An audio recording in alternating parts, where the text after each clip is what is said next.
Hello, everyone, and welcome to The Wire. Look, I've got some VIPs in the room here. There's some amazing community sector legends joining us here live on The Wire. And hello to all of you who are watching the recording. Thanks very much for leaning into this little bit of learning about the Australian Service Excellence Standards, getting ready for accreditation wherever you are up to in that cycle. Doesn't matter. We've just been talking about this kind of effort, even if you're a couple of years out, as sharpening the pencil. We talked about sharpening the pencil. That's good. That's good. Maintaining the systems, isn't it? No good just waiting for that 3 years to rock around and then, freaking out yourself and everyone else around you. So this is really good. System maintenance. And we get a chance to spend a few minutes together at the end of what's been a hectic, huge and hopefully impactful year for all of us. Right, let's go. Complaints and feedback. You know what I'm going to do? Firstly, I'm going to acknowledge that I'm on beautiful Biripi country here in my hometown of Port Macquarie on the mid-north coast of New South Wales, and I would like to acknowledge their elders, the keepers of knowledge, and I would like to acknowledge their deep connection to the land and waters here. And I welcome you to acknowledge the First Nations traditional custodians of the lands that you're joining us from today. We've got people joining us from far and near and wide. So if you would like to do that, please do that now. A lovely way to start our time on The Wire. You can do it in the chat or you can unmute yourself and tell us where you are. Whose country are you on? I'm on Kaurna country. Thank you, Laura. In Adelaide, on the Adelaide Plains? That's right. I'd like to acknowledge traditional owners here in the Yuin Nation. Thank you. Shoalhaven, New South Wales. Yes, beautiful Yuin country. Just come back from your country there, Marie. And I got to spend some time in beautiful Bateman's Bay and Jervis Bay and Narooma. Lucky. And Greg, you on, where are you joining us? Oh, you're on Gadigal land. Thank you, Greg. This sure is. Here we go. Yeah, because we have services over multiple areas, so you kind of go, where am I today?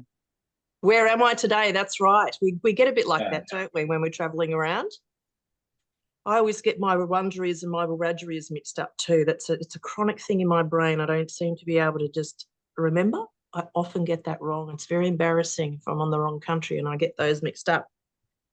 Anyway, we can be respectful without always getting it perfectly right, I think. And I always say to people, don't worry if you can't spell it. It's okay. It's all right. We're being respectful either way. We're doing our best. And I'd like to acknowledge all of you too for the effort that you put into getting the outcomes that you do in your communities. And we spend lots of time with you in your sector and we see exactly what it takes to get those outcomes. And we're so very proud to be doing this work with you. Thank you.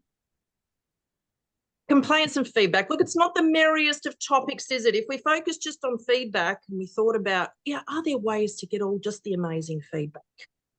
Well, there could be, and there should be, but all the amazing feedback is not the most helpful kind, is it? We want to talk about the most helpful kind, and I always talk about this in terms of constructive feedback. I like that word construct in there. Can you hear it? What does that mean to you? If I say constructive, what words come to mind? Building something. Exactly. Right? So I think all feedback is constructive. And I think there's an opportunity for us in the sector, to do this a little bit more authentically and in more meaningful ways. You know that we've been into hundreds. In my career, I've been into over 200 different organisations as not as an assessor, but sometimes as a coach, as a trainer, And I always feel a little bit like this sort of system is a bit underbaked. Like it's sometimes a little add-on that's done because some standards say they have to do it. Yeah, it can be a bit tokenistic.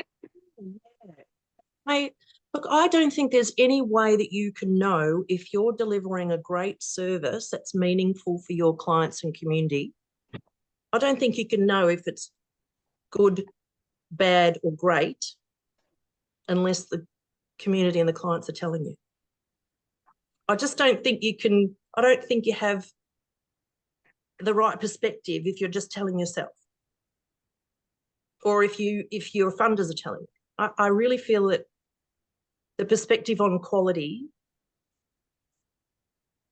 comes from the clients. Like, what does quality mean to them? And they can't tell you unless you have a system of complaints and feedback that really enables them to do that. And we're going to talk today about really enabling that feedback. Let's have a look at the standard. I'm going to pop into the chat for you the evidence guide in case you don't have it in front of you on your desk open at all times. I'm going to pop into the chat the evidence guide. Hello, Carol. Wanted to say hello to you. Thanks for being here. Let me put it in the chat and then I'll open it up and we're going to go through those indicators, those requirements under the Service Excellence Standard. So have a look in the chat. You'll see it there in just a moment.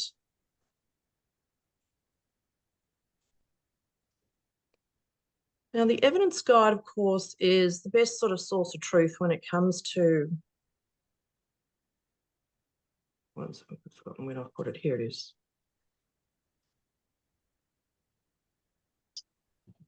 When it comes to, you know, what is the standard all about? What sort of evidence should we be putting up for this standard? How will this standard sort of be interpreted for our organisation? So it's a really good guide. And here it comes, sorry, 1,000 clicks to get to that.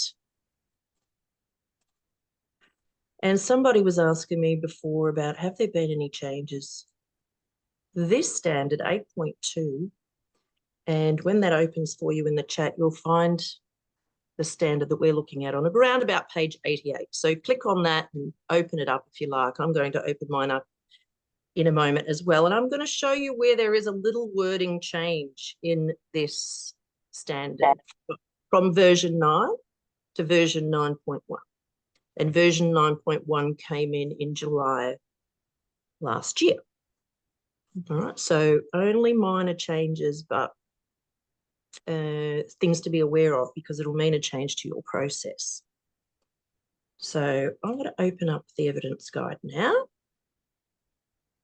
and we'll have a look together.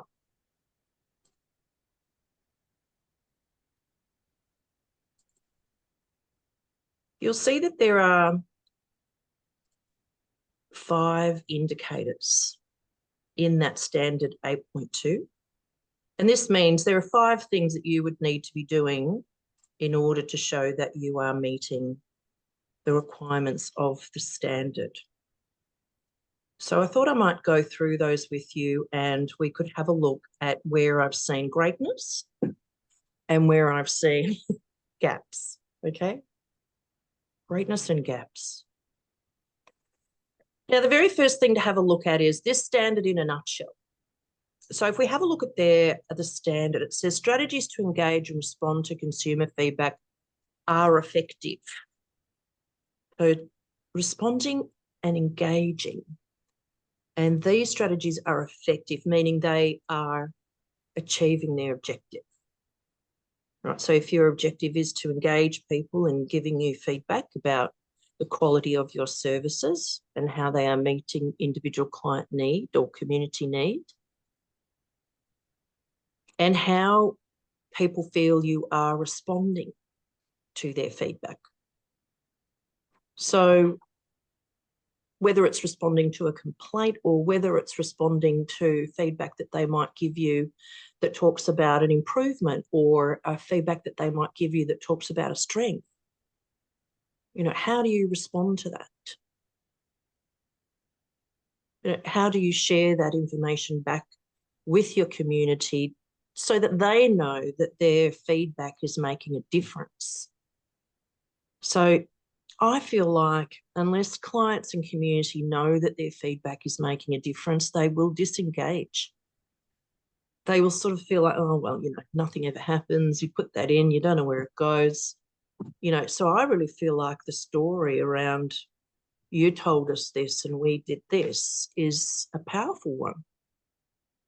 But I haven't seen many examples of where that's been done really well. So sometimes communication kind of flows a bit one way, and that feedback loop, like you tell us and we do something, then we share back with you how that made a difference or what we've done as a result of that. That loop is sometimes left open. 5 indicators or 5 requirements. Let's have a look at them. Firstly, look at the outcome or the intent of this standard here. I've got to share my screen with you first, don't I? That'll make it easier. 1 second. There we go. There we go. Now, the outcome of this standard or the intent of this standard is that consumers will feel valued and listened to.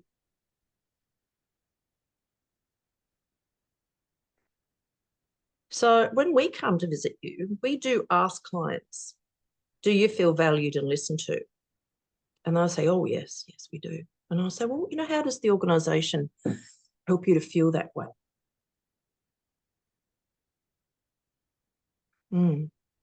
What is it that makes you feel valued and listened to? It's a good question, isn't it? So that's the way that we try to find out about whether or not people are meaningfully engaged in giving the organisation feedback. But here we go. Let's go through these 5 and I'll tell you about really amazing examples and then I'll tell you about where we sometimes see the gaps.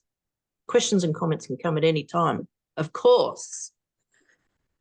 Feedback is actively sought through a variety of means and is used to identify potential service improvements. So we're looking for a variety of ways that you invite feedback.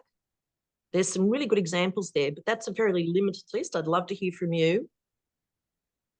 Tell me the ways that you seek client feedback. We do ours we do a QR code, so we have posters on the wall. Oh, fantastic. And then we also have residents at our properties.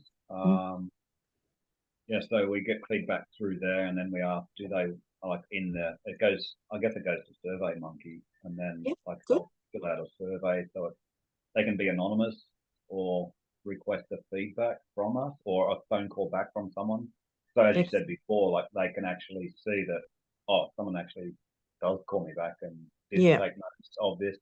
And a lot of the times, we feed residential meetings to the young people and say, look, this has happened, we're changing this because of that.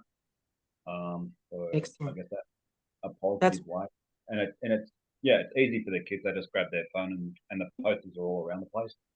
And they just do the QR code and it goes to that staff member who's looking after feedback and complaints. Excellent. Greg, is that a centralised role, that staff member who's looking after feedback and complaints? It'll go to me because I do quality and compliance across the organisation, and then I'll send it to the managers and certain sections. What they do. So it's it goes through one centralised place, and then that's awesome. Yeah, that's really good. I'll just send it out to whoever. Yeah. That's really good practice. Keep that objectivity and integrity in that system there. That's a really good way to do it. What are some other ways that you actively seek feedback? Other people? We run group programs, so we always have a feedback process around that. So we have a form they can fill in. If they're not comfortable filling in the form, they can tell the caseworkers verbally or the person who's facilitating it. We've also had a QR code process on some things, so they can do it off their phone. Right. So because we run art psychotherapy, mental health type programs, I think it's important to know how effective that is for them and whether it's worth continuing and whether that facilitator was, hitting the right spot, that sort of thing. So, so we certainly, we're always seeking feedback. We keep a schedule that the staff can put feedback into that clients have told them, rather than necessarily a written feedback as well. And we look at that regularly, and then the board gets a printout of that for the board meeting as well. So they get verbatim what the feedback is. That's excellent. I'm really loving what you're saying there about being able to capture that informal feedback, that which would probably not be written on a feedback form or on a complaints form. That's a really important source of intel and often missed. Mm-hmm. So I'm going to talk a little bit more about that in the next indicator. Thanks very much for raising that. I'm glad you do that. That's awesome, Marie. Who else wants to share ways that we are actively seeking feedback? Can I just ask a question? It's a question that we've been chatting about, as a team. Sorry, Carol, one second. Is the distinction between complaints and feedback, because feedback can be a complaint. So so just in the language that you're using, sometimes you could use compliments and complaints. So people, because feedback isn't necessarily positive or negative, if that makes sense. That's right. So complaints in the way that the standard is written, complaints would have a formalised process around it.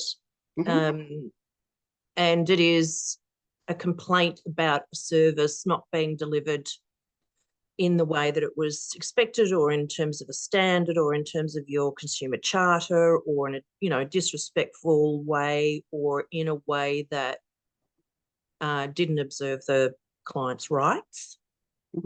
Whereas feedback could be a suggestion for an improvement, it could be a compliment, it could be anything else rather than a formal complaint about the way somebody received a service.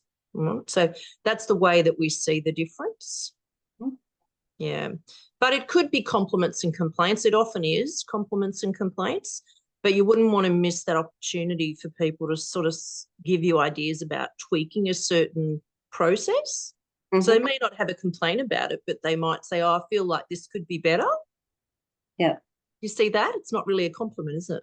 No, and that's really what we have had up until now. We've had that, it could just be a suggestion that a client or someone else has, but we haven't done a formal complaints process around it. No. We've taken that as feedback. Let's talk about it. As long as you're collecting it all, as long as you're collecting it and responding. I'm just wondering if there's anything in the glossary of terms here that would help to... No, they've just got what is a complaint form. They don't have anything else in the glossary there. So look under C. No, there's no other. Well, that's how we would interpret it. So we think do anything you can to open up that sort of funnel so you're getting all kinds of feedback. Yeah, I mean, you can call your whole system a feedback system if you want to.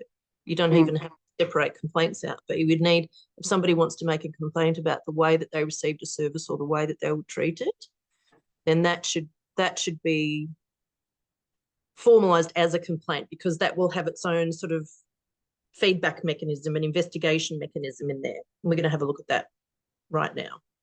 Okay, thank you. That's a really great question. Super helpful when people ask questions.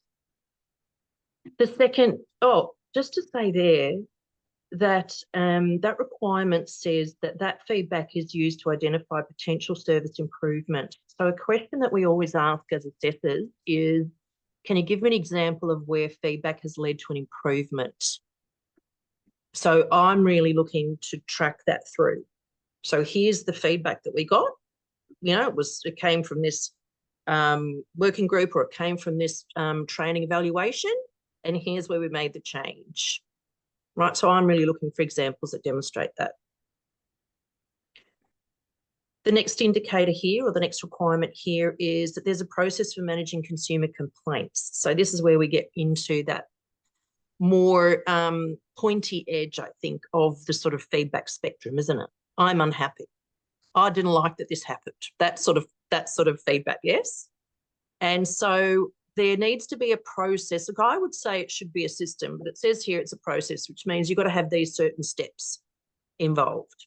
So the certain steps that you have to show that you've got is that the complaints are recorded and acknowledged. So you get the complaint in and somebody calls or somebody writes back. Having spoken to lots and lots of clients, they always say, I wish I had have had a call, or I loved it when they gave me a call. All right, so that's meaningful, I think, that you acknowledge it that way. That they're investigated to determine the cause, and that's sort of done in a timely way. So when we're looking at a complaints register, we really like to see the date that the complaint was received and the time frame of investigation. You know, so when was the outcome of the investigation communicated back to the complainant? So we're looking for that to be quite timely. And acted upon with outcomes reported to the complainant and to the governing body. And to the governing body. Now, that's a new bit of wording in 9.1. So there's a requirement that the board, senior management and the board will receive information about complaints. And here it seems to be suggesting that it's not necessarily going to be summarised into, you know, here's how many we got and here's how long we took to reply, but that the actual complaint itself will be reported to the governing body. Does that currently happen in your organisations? Yes. That's great. That's great. That's part of your risk management as well, which is It is. the body's role.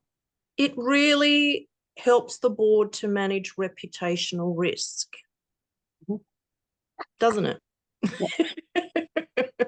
Which, you know, everybody wants to help to manage that, but especially senior management and the board.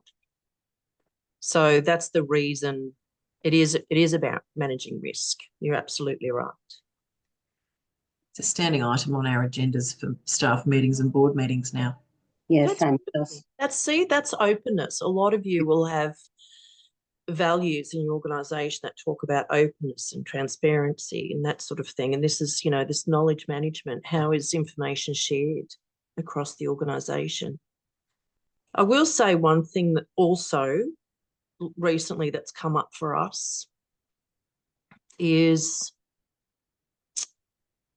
and you know that you might know that I work a lot with Aboriginal services in regional and remote locations, and so this issue of confidentiality is a very big thing. You know, sometimes family members might be working in the service, and you know, there'll be family members who will be clients of that service, and so I think extra consideration needs to be given to privacy and confidentiality around sensitive information. And particularly, we're not talking about this here, but particularly around staff grievances, if they're held in the same place. So sometimes the complaints register and staff grievances is in one. And who has access to that? All right? Because sometimes there can be information in here that's kind of personal and sensitive. So I think be really cautious about how that information is shared, even up to senior management, even up to the board. Yeah? Yeah, so that's come into question a few times in some organisations. Who has access to the whole complaints register and the sort of information that's put on there? Yeah? I'm sure you get the drift of what I'm talking about there. So we're looking at register, we're looking at timeframes, and we're looking to see that board minutes record that they have, that those complaints have been shared with the board. Here we go. The third requirement here is that the consumers are given information about feedback and complaints processes, and that they are accessible and culturally appropriate. And this is, I have to say that sometimes this is where I find services lacking, because often the way that the information is given to clients is not in accessible language. And what would we mean by making this information accessible? What would you like to see as best practice?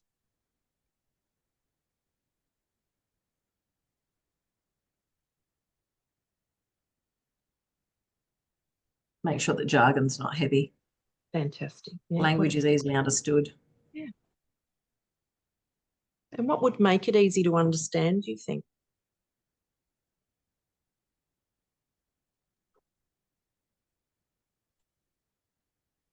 I guess like from our age group that we work with, like sometimes pictures Yeah. help as well with the Perfect. young person and and that kind of stuff. So it's and it's a scary thing to do. So trying to make it because dealing with adults is something that I guess they're not always ready to do. So if you kind of make it child friendly and young people friendly, it helps them do it things like pictures and drawings on there, especially I guess sometimes it's Indigenous drawings and things like that also with some of our programs. Best examples that I've ever seen are where the clients, the young people, the participants, program participants have designed these things themselves, that there's been a co-design process facilitated by the organisation, and the young people or the clients, the participants, the ones who design the sort of resources that are going to be viewed by, their cohort. That's really the best way, and a fun way to do it as well.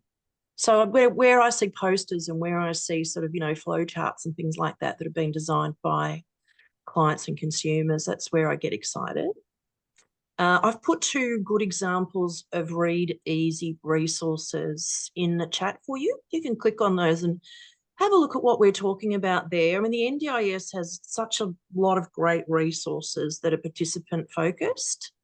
So if you're ever looking for an example, a starting point, I always go there because they're somewhat the experts at being able to communicate with a range of consumers with, who have a range of abilities and vulnerabilities. So I found a really good example of a complaints and feedback policy there that was a Read Easy version. And another Read Easy version from the BNG or SPP sort of pathways, the quality portal, which has got a lot of free resources for you if you are using that tool.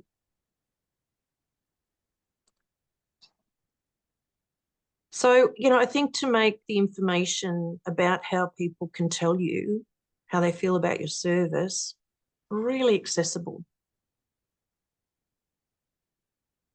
Really accessible and confidential. And I think regular and routine, make it just part of what we do every day. Yeah. Were you able to have a look at those? Good stuff. Good stuff. If you've got any ways that you are making sure that that information is accessible and culturally appropriate, tell me. Tell me how that's happening. Obviously the best way is to verbally explain. So we will always ask clients when we get to interview them how they are told about that. The question we ask is, are you aware of the ways that you can tell the service about how you're feeling about the service you're receiving? And we love it when they say, oh yeah, well, that's what our house meetings are about. Or I'm asked it every time I come in, I'm asked, am I happy with how the meeting went? Or am I happy with how it's progressing? It's lovely when people say those things, that it's sort of embedded in those touch points in the service. Oh, okay. Now, just talking for a minute about cultural appropriateness, I gained an insight from an assessment that I did recently with an Aboriginal health service. And I was a bit alarmed at how few complaints they had on their complaints register. And I would speak to the CEO and the senior management team about this. And I said, there's nothing on there sort of since 2021. And yet your staff are telling me that people have made complaints. So, where do they go? Where are they recorded? And we had this really great conversation about shame. And what I took from that, so the way that I analysed that conversation was that the staff would receive complaints, but they saw it as a really negative reflection on their work and the shame that it brought to have someone in the community complain about their work meant that it often didn't go any further. So they kind of shut it down. They kept it in. And this sort of mindset was also, I saw it present in the CEO and present in the management team as well, who are mostly Aboriginal people. But what alarmed me the most was the CEO had this strong idea that the community should be very grateful for what they get and they should just shut up. So there was this really sort of, the CEO sort of putting out this impression that I don't want to hear about this. They shouldn't be complaining. They should be happy that they're getting a service, Look at all we do for them. We've got this and we got that, and, they should just be grateful. And the staff sort of feeling like, oh my God, I feel just so terrible that my client's not happy with what I'm offering them. There was this very different mindset. But both of those mindsets really creating a barrier to feedback. You see, that's why there was nothing on there since 2021. It wasn't that there weren't complaints. It was that it was all being sort of squashed. And the board would have no idea. The board thought, oh, everybody's happy. Everybody's, loves our service. And I thought, well, maybe not. Just a feeling that you shouldn't complain. The clients would say to me, oh, no, we shouldn't complain. It's not right to complain. Do you know what I mean? So there was all that there that was really a barrier for that organisation in terms of having intel for improvement. So we're going to have a look at those sorts of cultural issues in your organisation. And then you could even think about youth culture as well, Greg. What's the youth culture around giving feedback? What do young people think about giving feedback? Is it, that's always, they complain. Is it okay? And it's like, yeah. It's often like it's trying to get them into that headspace where they can actually feel like they are being heard and it is positive. It's a positive interaction instead of being a negative interaction, as you said. That's right. I think, I find with the access to social media and the way that we can give feedback in real time, as consumers, regardless of where we're consuming, whether it's a restaurant or, on holidays or wherever we're consuming, we can give feedback in real time. So I wondered if young people were sort of embracing that as a bit of a right, a right to give feedback. I don't know. But there's a big power imbalance when you're providing an essential service and the receiver of that service. There's a big power imbalance there, and sometimes that could be a barrier to feedback. Something to consider. The next one here is alternative options are provided.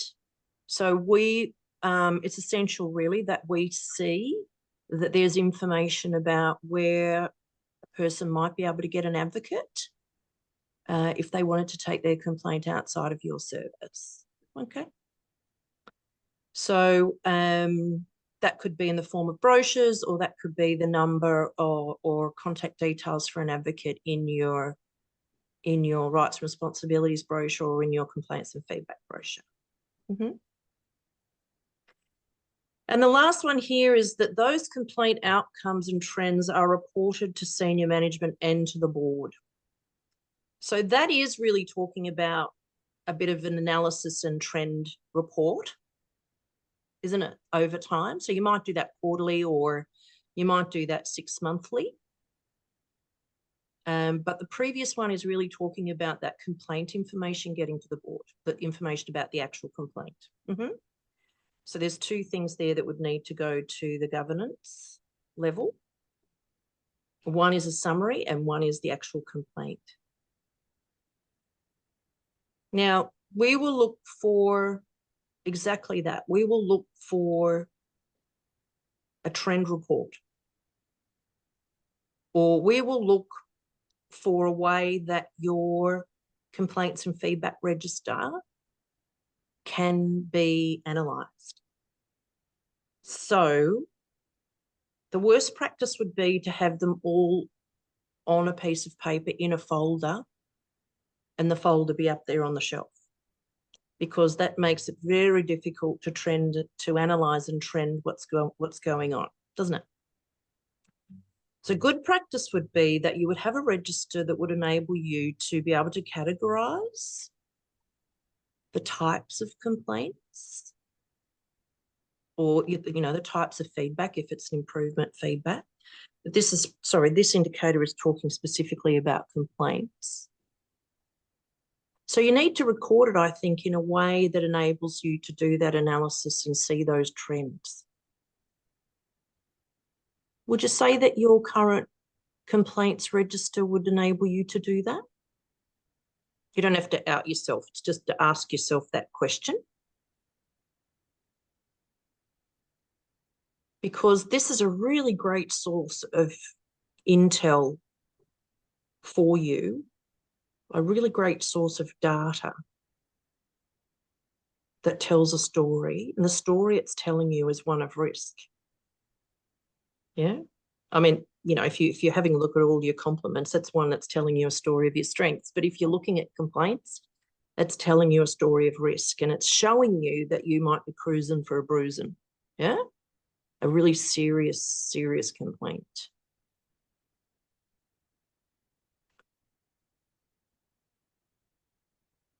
Now, the most serious sorts of complaints can land you in such hot water that you may never get funded again. And I do know an organisation that went through that recently, and there was a breach of privacy in their organisation.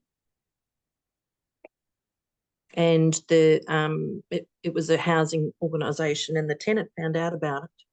And the tenant took the complaint all the way up through the department, up to the commissioner, and was awarded just recently. So this been going on for about 4 or 5 months.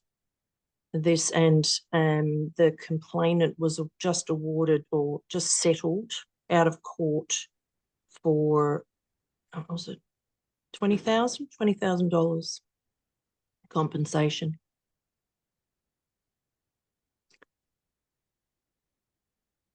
And the organisation was lucky not to be defunded.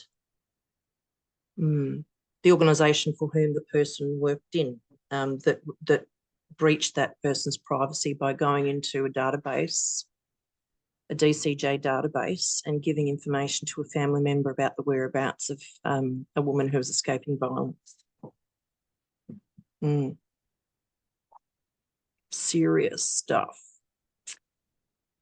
So, what I want you to see is where there are trends, where there are emerging issues, and being able to respond to that through your continuous improvement system.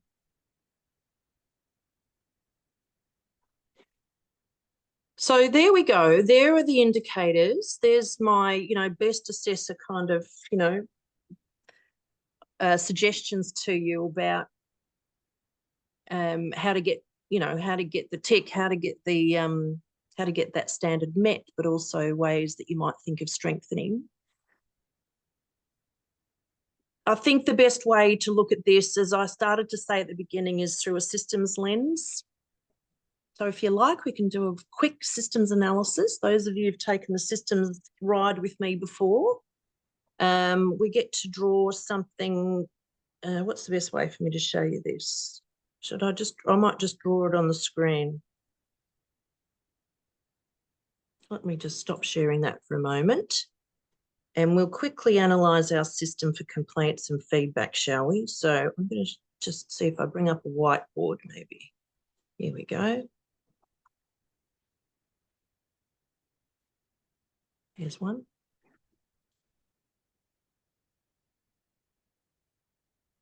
Now you should be seeing that. And if you've got a piece of paper in front of you, I'm going to encourage you to draw along with me. All right. So just grab a piece of paper and a pen. And this is what it looks like.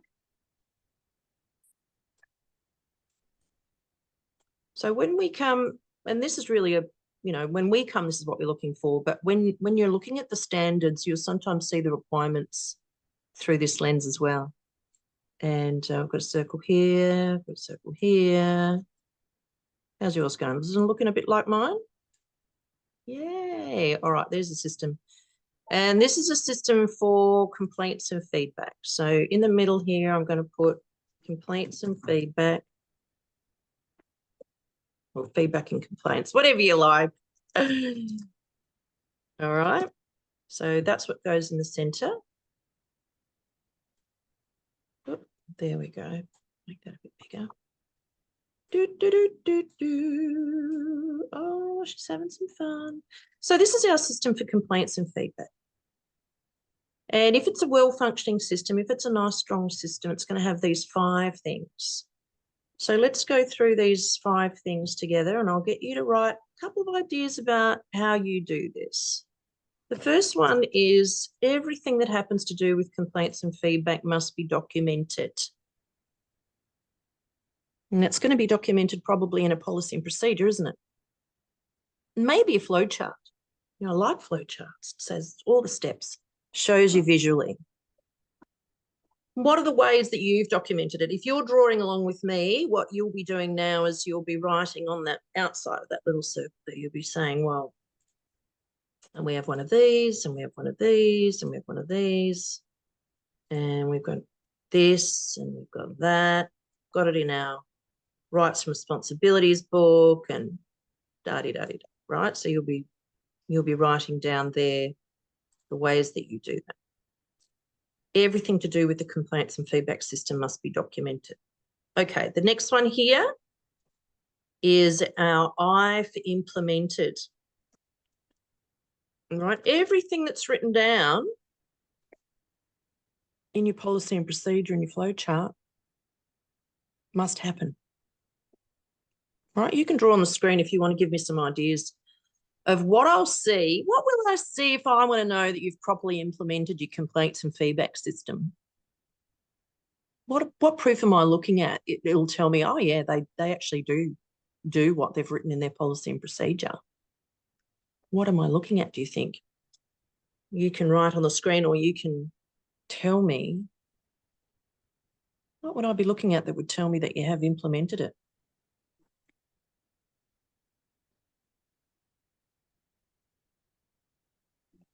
The agenda, as someone mentioned before, a standard. Yeah, exactly. Standard agenda item in meetings that go. Beautiful. I guess from the bottom to the top. I guess that the board level, it's management level, staff level. So yeah. So I'll see the minutes. Yeah. All right, I'll see the minutes. It shows me that people are looking at it at the team level, at the management level, and at the board level. I'll see the register is filled in the way that it says in the policy, and I'll see the timeframes the way that it says in the policy. So it says within 7 days of receiving the complaint, we will communicate with the complainant. Then I'll see that. I'll be able to see maybe the letter, or that I'll be able to see that it's implemented. It's not just documented, but it's implemented in practice. So there's really good ways of thinking on how could we show that we actually do it. The next one that I'm looking for, if you've got a well-functioning system, it will be communicated to all the people who need to know and understand, and it will be communicated in ways that are accessible, right? Accessible both to your staff and accessible to your clients, consumers, your community.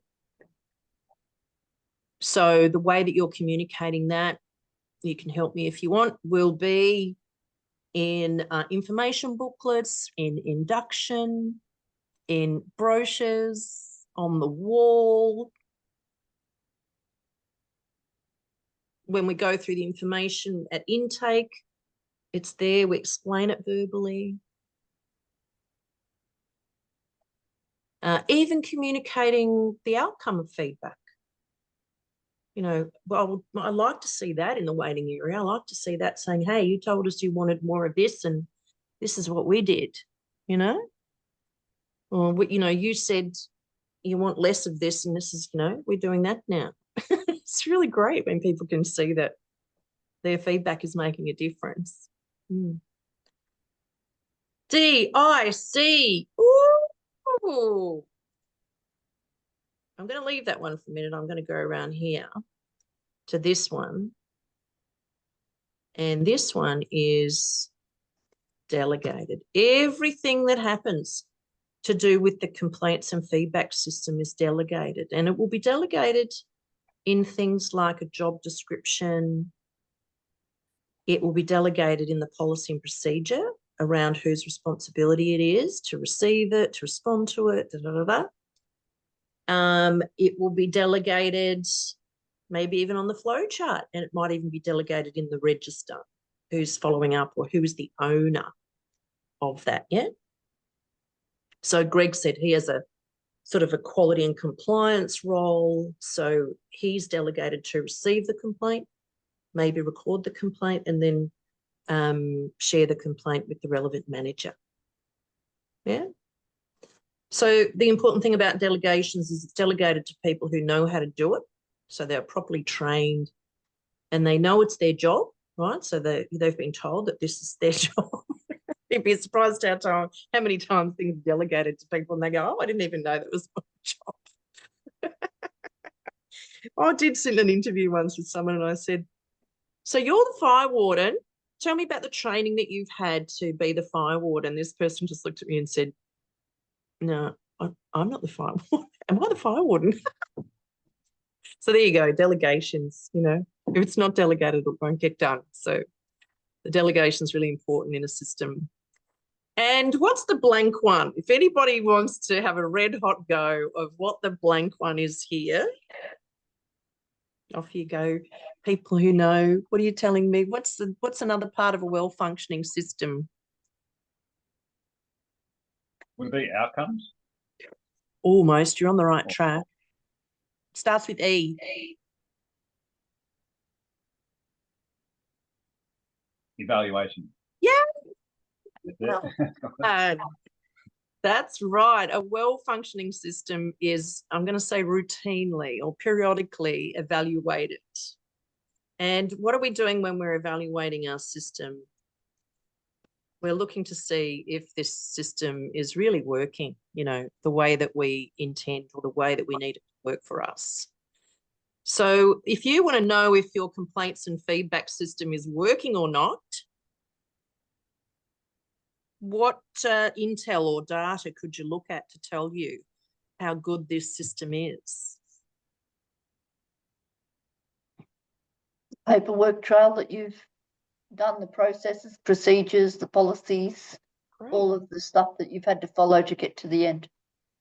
Well, that's great. That sounds like a bit of an audit.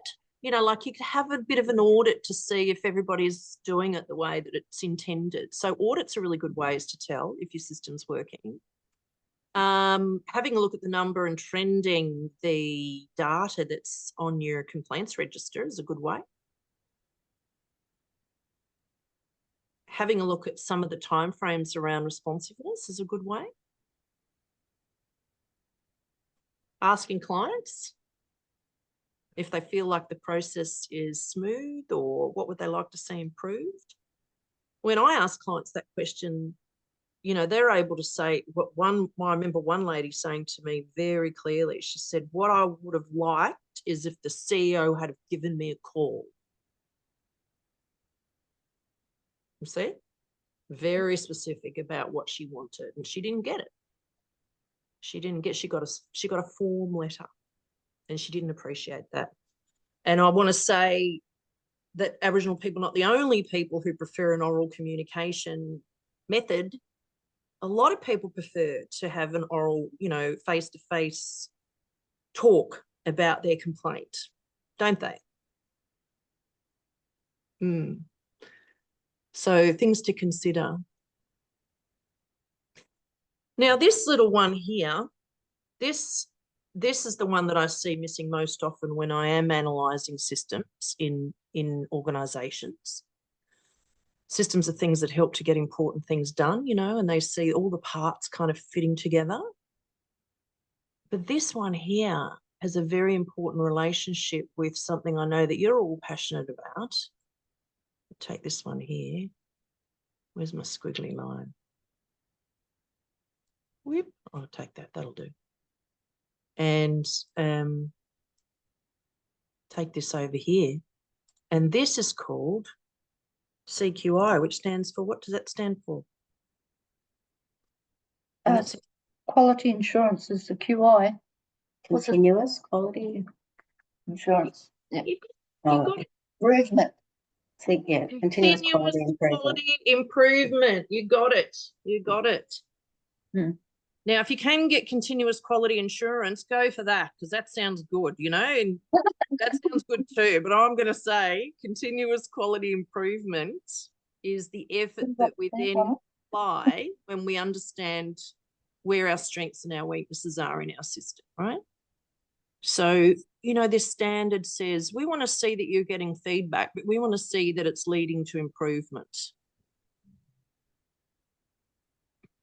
So we'll just call this a systems analysis, all right? We've just done a little systems analysis. If you're doing a systems analysis in your workplace, you can put anything you like in here. See this? You can change that to risk management, payroll, induction, anything. And you can do exactly the same analysis. And so I'm going to draw you a little picture there to help to remind you that systems are diced. Now, this is going to be the worst picture ever of the dice, but I'm going to do my best. You can help me if you want to help me colour in. But I'm trying to draw a little dice here too. About 2 minutes. As a trigger to say systems are diced. Oh, that's terrible. I've got no mouse control. Okay, there's a dice. Systems are diced. D-I-C-E-D. Can you see it? D-I-C-E-D. Diced. Yeah. I promise to do better next time. So you've drawn that with me, hopefully. So, or you can take a little photo of that if you would like to.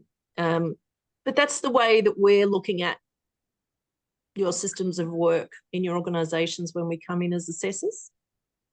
We're looking to see that it's documented, that everything that happens, you know, everything that's written down actually happens, that it's all communicated to people in ways that they can know and understand, that it's delegated to the right people, and that it's routinely evaluated so you know if your system's working well or not. And that when you identify some system weaknesses or some system strengths, that, you know, that you're leveraging those or you're developing those if they're weaknesses through your continuous quality improvement. All right, so you can't know if your system is working well. You can't actually know if any system is working well unless you speak to the receiver of your services, which is your clients and your community. So not just talk to, but listen to.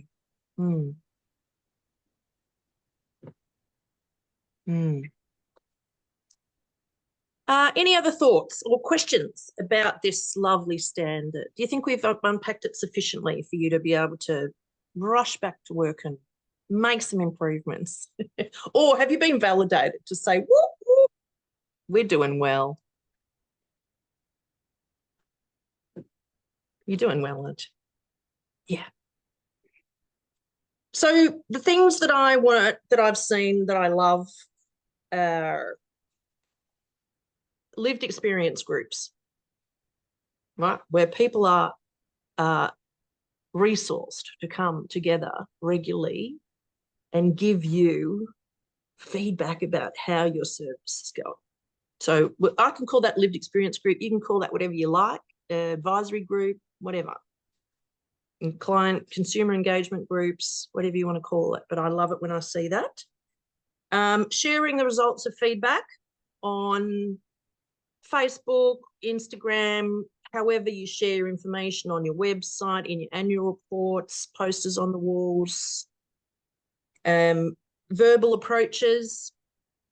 The one thing we often see is that a lot of those verbal, incidental, informal complaints and feedback get lost. I'm not saying they're not being addressed, because oftentimes what we find is if someone makes a complaint to a worker, let's say, that worker gets on and fixes it, which is really great. But you're losing the information, aren't you, that enables you to trend and analyze and trend that. So encouraging your team to bring all the complaints and feedback. Even if they think, oh, it wasn't really a complaint, they just weren't really happy about X, say, oh, that's okay, put that on there too. Doesn't matter, we can use it. So that's the level of input. That's the level of feedback that's often missing, is the informal sort of stuff. The good and the negative. It's all constructive, we decided, isn't it? It's all constructive, yes. I love it when I see use of technology, where apps, QR codes, there's great little apps that you can use. There's one called Feedbackly that I've seen a lot of organizations use. It's just smiley face, and you send a link to people's phones and they get to click on a smiley face. This is where you embed a culture of feedback. You don't have to do it for everyone, but you might choose 5 a week or 10 a month or whatever, Sometimes engaging clients in feedback as a KPI. That's a good way to embed it in practice, isn't it? Is to say, well, we expect you to contact here. We're going to send you 5 clients from across the organisation, and you're going to ring them and you're going to ask them these 5 questions. I love it when that happens. That's all I had. That's all I had. That's all I've got. Hopefully helpful. What have you got? Do you want to share anything with the people who are listening? Have you got any exemplary practice or ideas? No, but lots to think about now. Lots to put in place. I really like that idea of the callback, the KPIs, because we work across so many different facets this business does, like clients, social groups, community groups, council groups, all sorts. So it'd be good to get a bit of a spattering across all of them so that we can pull that together for some data and some trends. Yeah. Yeah, well, creating the baseline is, a lot of organisations haven't really done that. I mean, creating the baseline for improvement. So if you're going to have a survey, or if you're going to have feedback, or if you're going to have, we're going to call 5 a month, and we're going to ask them these 5 questions, that creates a baseline for improvement. It also brings the good vibes. When I get to call clients as part of my assessor role, I get teary because of the things that they're sharing with me. I mean, they don't even know me, but they are telling me things about the service they've received and the impact it's had for them. And it gives me such a buzz. And I couldn't imagine what it might be like if I was a staff member in that organisation. I was actually hearing it. Often it's thankless, this job, and so imagine if I'm the finance manager and this month I'm going to call these 5 clients and I'm going to ask them these 5 questions. Imagine everyone in the organisation being able to hear the impact for the client. That's the nice thing, I think, about doing it that way. The resources I've got for you, I've given you 2 really good read easy examples of communicating complaints and feedback systems to clients. The other resources that I'm going to be sharing with you is I have a complaints management procedure template. I have a client feedback survey. Look, it's a good starting point, this survey. I might share it with you now. This client feedback survey, but it's it's included everything, and it's just a bit too much. I wouldn't like to see you actually giving this to a client, but this is a really good starting point. Sorry. Here it is. You'll see what I mean when you click and open this up. It's got it all in there. It's just too much. All right.